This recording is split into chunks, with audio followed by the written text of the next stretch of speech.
പ്രധാനമന്ത്രി നരേന്ദ്രമോദിക്കും സംഘത്തിനും ഊഷ്മള വരവേൽപ്പ് നൽകി കുവൈറ്റ് ഭരണകൂടവും കുവൈറ്റിലെ ഇന്ത്യൻ പ്രവാസി സമൂഹവും 2 ദിവസത്തെ ഔദ്യോഗിക സന്ദർശനത്തിനായാണ് പ്രധാനമന്ത്രി മോദിയും സംഘവും ഇന്ന് കുവൈറ്റ് അന്താരാഷ്ട്ര വിമാനത്താവളത്തിൽ എത്തിയത്.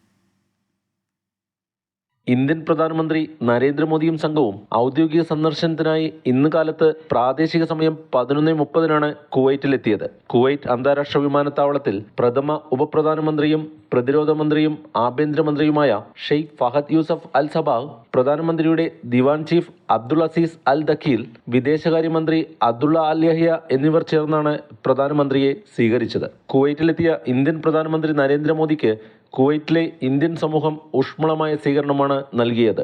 തിരഞ്ഞെടുത്ത ഇന്ത്യൻ സ്കൂളുകളിൽ നിന്നുള്ള വിദ്യാർത്ഥികൾ, ഇന്ത്യൻ ബിസിനസ് നേതാക്കൾ, അസോസിയേഷൻ പ്രതിനിധികൾ തുടങ്ങി നിരവധി പേരാണ് തങ്ങളുടെ പ്രധാനമന്ത്രിയെ നേരിട്ട് കാണാനായി എത്തിച്ചേർന്നത്.